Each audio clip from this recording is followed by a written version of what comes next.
But we're going to Hamilton now for the Canadian Bowl, the Grey Cup, the 108th CFL Championship will be played at Tim Hortons Field on Sunday. We welcome in James Duthie, whom we've thoroughly enjoyed West Division playoff coverage the last couple of weeks down here. How you doing, James? I appreciate the time, sir.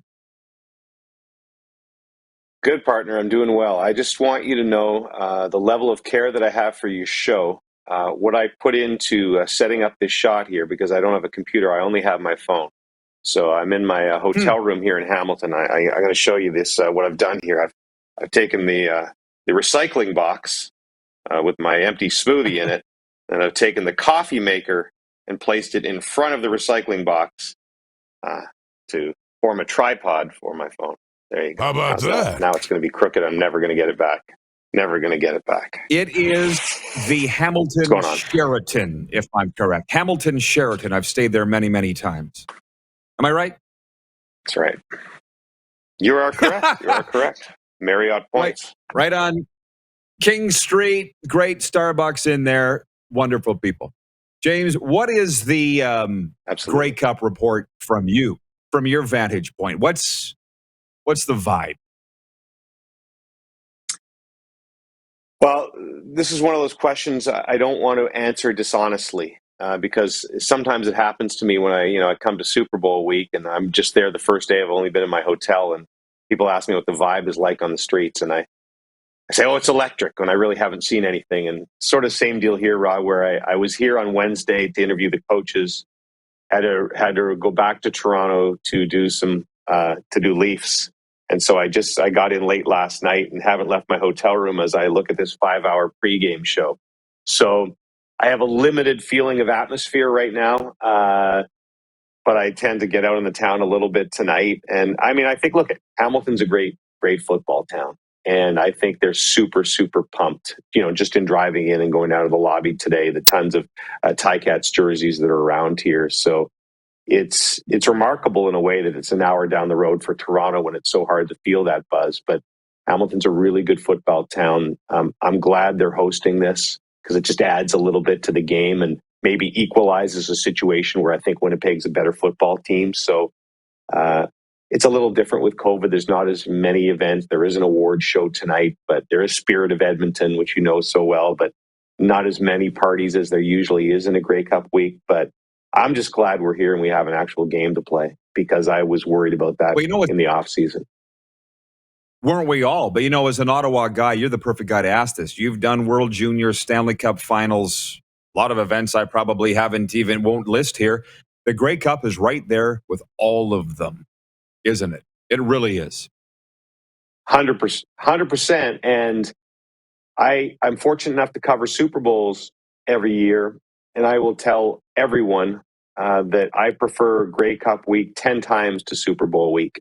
And I'm not one of these. I love all football. I love the CFL. I love the NFL.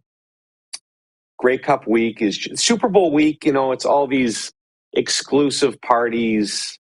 And I don't know. It's just it's such a Canadian thing, Grey Cup week, where you see the same people. And I don't know. To me, it's an ultimate Canadian celebration. And like I said, even if once I'm done covering these as a fan, I'd much rather go to Grey Cup week than a Super Bowl week.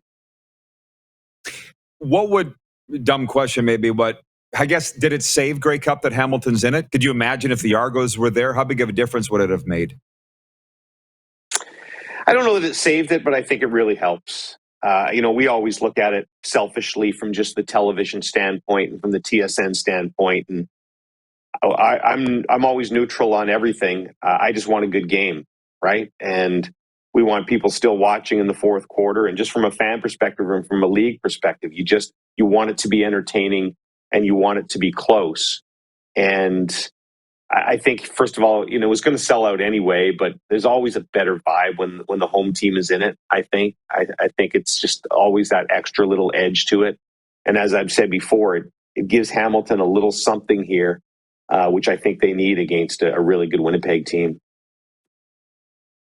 The broadcast will be on ESPN2 in America, but I'll be watching as much of the 5-hour pregame as I can on TSN. James, I saw your eyes just go. Did it go to your phone? Did you just get the notification that I did? Gary Bettman says Olympic participation amongst NHLers will be left up to the players out of the meetings here in South Florida. I got to get your take on that, if you don't mind. It's up to the players if they go to Beijing. Is this going to be a real grease fire between now and February, or an easy decision for the players to make, do you think?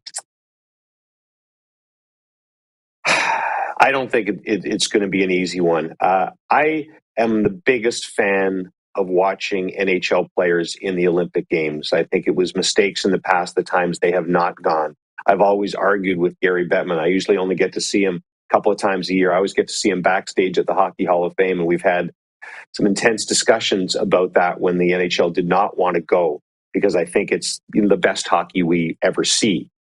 Having said that, I did really understand the league's standpoint this year. If there was ever a time not to go after you've had 2 straight seasons interrupted by COVID, from a pure business standpoint, to get a season over with at a decent time, not have it go into mid-July, and the fact that it's in Beijing and it's a long way to go and there's all these questions with COVID, if there was ever a time I could have understood the league not wanting to go, it would be now. And back to your question, I think there are players, as the new variant spreads, that are going to be worried. And there's questions, if someone does test positive over there, they have to quarantine for a couple of weeks after, which would wreak havoc into the NHL schedule. So I'm sure there are prominent players who have hesitation. Robin Lehner already said he's not going. But I still think the majority, let's face it, we're going to the Olympics. The players will go for one reason, for the Nathan McKinnons and the Austin Matthews and Connor McDavids, who haven't had this opportunity yet. And so I hope they go. I want to watch it, hope to be involved in the coverage of it. But I will understand if things get progressively worse over these next couple of weeks if they elect in the end not to go. Wonderful answer. James, if I may, this Grey Cup, the playoff work has been some of your finest. I've really enjoyed it. I hope you've enjoyed it as much as it looks. I'll be watching Sunday, and thanks for fitting us in today. I know you're a busy guy. It was great to get to Sasky for the semis. I would have, that was a tough one, that game, because from a TSN standpoint, it's always great when Saskatchewan makes the Grey Cup, because we know we have there's more CFL fans and more eyes tuning in than Saskatchewan than anywhere else. But Winnipeg's a really good football team, so I hope we have a terrific game, and I appreciate the kind words, buddy. All right, bud. James Duthie from TSN, the CFL on TSN host, joining us from the Hammer. Hey, everybody. Thanks for watching the RP Show on YouTube. And don't forget, we're live daily on YouTube from noon to 2 Eastern. If you like what you see, hit subscribe. And if you like the program, check around for other segments of The Rod Peterson Show here on YouTube.